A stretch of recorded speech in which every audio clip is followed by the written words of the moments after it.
Joel on the hit.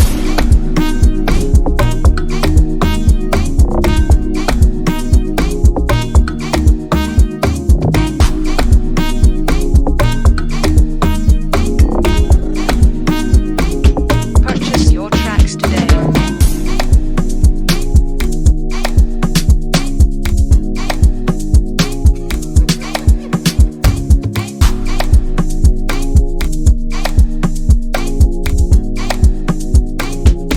It's Joel on the hit.